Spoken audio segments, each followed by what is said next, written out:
This channel does not promote any violent, harmful, or illegal activities. All content provided by this channel is meant for an educational purpose only. আর এর পাশাপাশি আবার বীরভূমের দিকে আমাদের নজর রাখতে হচ্ছে। কেষ্ট আর কাজল গোষ্ঠীর দ্বন্দ্ব এখনো জারি রয়েছে বীরভূমে। অনুব্রত মণ্ডলকে তীব্র আক্রমণ তৃণমূল নেতা মোহাম্মদ ইউনুসের। এসআইআরকে স্বাগত জানানোয় কেষ্টকে আক্রমণ ইউনুসের। এসআইআর নিয়ে পথে নামবেন মমতা অভিষেক, অথচ আমাদের দলের এক নেতা আবার দেখুন বোলপুরের এক দাদা কি সহজে বললেন এসআইআর হোক, তাতে কোনো প্রবলেম নেই। অর্জুন সিং আর শুভেন্দু অধিকারীর মতো এও এক ধরনের নেতা।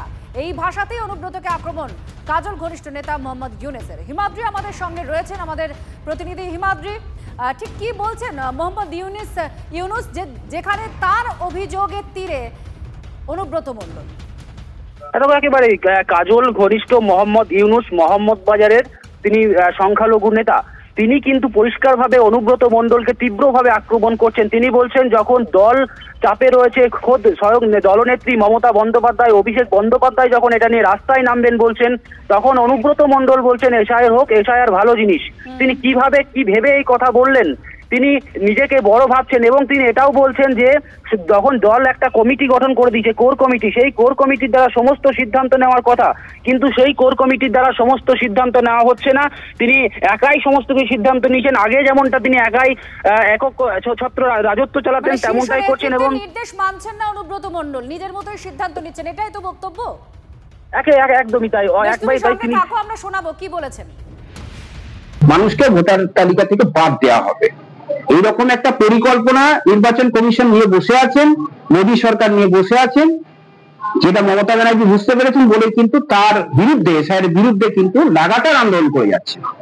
অথচ দেখা যাচ্ছে যে আমাদেরই বীরভূমের কোন এক দাদা, সেটা কোন দাদা আপনারা সেটা দেখে নেন। কে বললো যে এসআইআর কোনো প্রবলেম নেই, এসআইআর হোক, এটা তৃণমূলের কোন দাদা বলেছে সেটা আপনাদের কাছেই তথ্য আছে।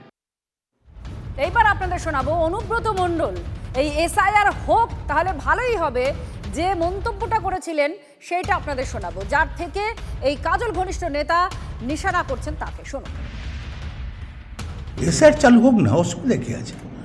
এসআইআর চালু তো ভালো হবে, কোনো প্রবলেম নেই। এসআইআর চালু হোক, বললাম তো ভালোই হবে, খারাপ কি হবে? পরিষ্কার পরিচ্ছন্ন হবে। হ্যাঁ, আপনারা শুনলেন অনুব্রত মণ্ডলের বক্তব্য আর এই মন্তব্য এসআইআর নিয়ে। আর তারপরেই আজকে আপনাদের আমরা শোনালাম কাজল ঘনিষ্ঠ নেতা মোহাম্মদ ইউনুসের বক্তব্য, যে তিনি বলছেন যেটা কিভাবে বলতে পারেন, কারণ নেতৃত্বের তরফ থেকে শীর্ষ নেতৃত্ব মমতা বন্দ্যোপাধ্যায়, অভিষেক বন্দ্যোপাধ্যায় তারা এর জন্য পথে নামছেন। তাহলে সেই নেতৃত্বের বক্তব্যকে খণ্ডন করছেন এই নেতা। নাম নেননি অনুব্রত মণ্ডলের, কিন্তু নিশানার যে অনুব্রত মণ্ডল সেটাই স্পষ্ট। এবার আপনাদের শোনাবো এই মোহাম্মদ ইউনুসের সেই বক্তব্যটা যেখানে তিনি নিশানা করছেন অনুব্রত মণ্ডলকে।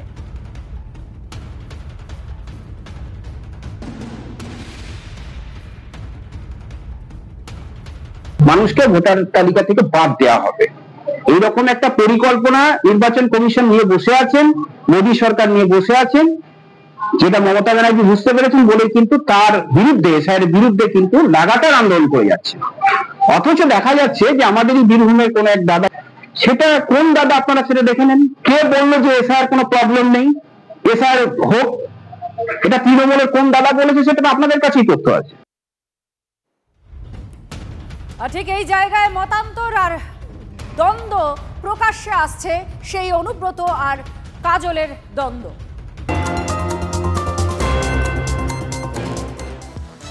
আরো এক দ্বন্দ্ব দিন দিন ক্রমাগত প্রকট হচ্ছে, সামনে চলে আসছে, সেটা হচ্ছে ভাঙড়ে। সেখানে শওকত মোল্লা আর কায়জারের দ্বন্দ্ব কিভাবে সামনে আসছে না, গতকাল সন্ধ্যে থেকে খুনের হুমকি তিনি পাচ্ছেন। কায়জার বলছেন শওকত মোল্লার নির্দেশেই তার অনুগামীরা হুমকি দিচ্ছেন। অভিযোগ তৃণমূল নেতা কায়জার আহমেদের।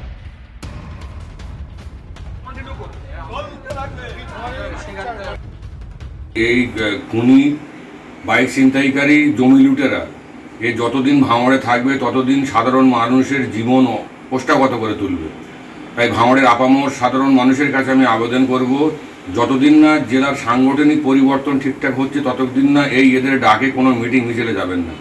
এবং যারা এই সমস্ত হুমকি দিচ্ছে তাদের মধ্যে 80% তাদেরকে জোর জবরদস্তি করে তাদেরকে দিয়ে এই হুমকি ভিডিওগুলো ছাড়ছে। এবং আমি ভাঙড়ের সাধারণ মানুষ মা বোনদের কাছে বলবো যে কলে কারখানায় রাস্তাঘাটে যেখানে সেখানে এদের মতো লোক যারা যাবে তাদেরকে ধিক্কার জানান, একসাথে এই খুনি সন্ত্রাসবাদীর বিরুদ্ধে আমরা গর্জে উঠি। সামনে 26 নির্বাচন, তার আগে ভাঙড় বরাবর আমরা দেখেছি সে ভোটের আগে হোক, ভোটে হোক বা ভোটের পরে বারবার হিংসার ঘটনায় সামনে এসেছে। এবার ভাঙড়ে গোষ্ঠী কোন্দল ক্রমাগত প্রকট হচ্ছে। নতুন আর পুরনো নেতৃত্বের মধ্যে অদ্ভুত একটা দ্বন্দ্ব তৈরি হয়েছে। সেই দ্বন্দ্বটা আর দলের মধ্যে সীমাবদ্ধ নেই, সেটা সামনে চলে আসছে প্রকটভাবে। শওকত মোল্লা তার নির্দেশেই নাকি কায়সার আহমেদের ওপরে হামলা হচ্ছে, আর এই অভিযোগ সরাসরি করছেন কায়সার আহমেদ। আর সাম্প্রতিককালে বেশ কয়েকটি ঘটনা সামনে এসেছে যেখানে গন্ডগোল সামনে এসেছে এবং প্রকাশ্যে এসেছে গোষ্ঠী কোন্দল।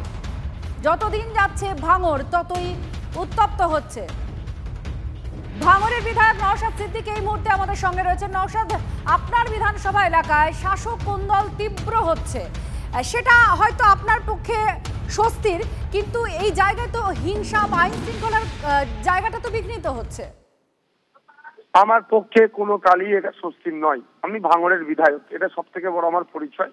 কোন দলের আমি নেতা সেটা আমার ভাঙড়ের বিধায়কের পরে ভাঙড়ের জন্য।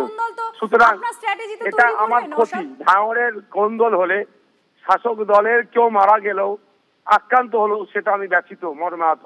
কারণ আপনারা জানেন না, আব্দুর রাজ্জাক খাঁকে যখন মারা হয়েছিল আমি বিধায়ক হিসেবে বলেছিলাম তার পরিবার যদি আইনি কোনো সহযোগিতা চাই আমি সম্পূর্ণ সহযোগিতা করব, কারণ সে একজন ভাঙড়ের ভোটার। আজকে এই শাসক দলের কোন্দল হলে সাধারণ মানুষ আক্রান্ত হবে এদের হাতে। এরা এরা এরা এরা রাজনৈতিক কে পদ পাবে কে পাবে না সেই নিয়ে এরা কষ্টাকষ্টি করলে সাধারণ মানুষ আক্রান্ত হবে। তাই এদের কোন্দলে আমি স্বস্তির মধ্যে নাই, আমি অস্বস্তি আমার বাড়ছে।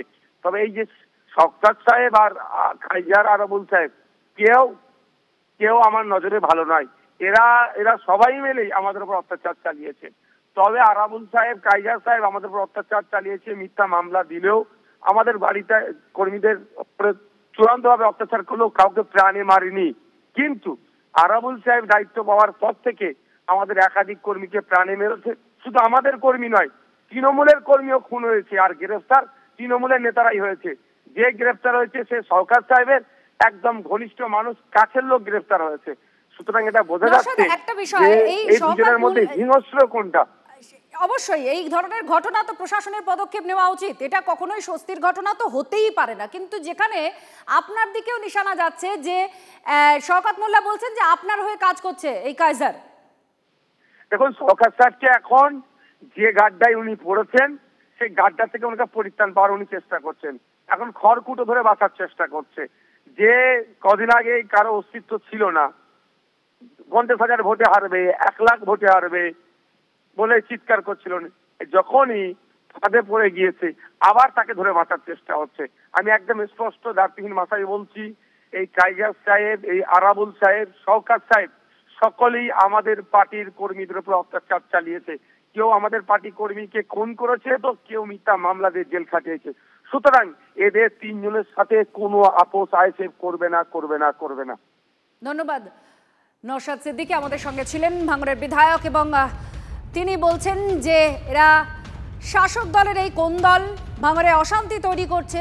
আইএসএফ এর যারা কর্মী রয়েছেন তাদের উপরেও অত্যাচার করা হচ্ছে বলে তার অভিযোগ।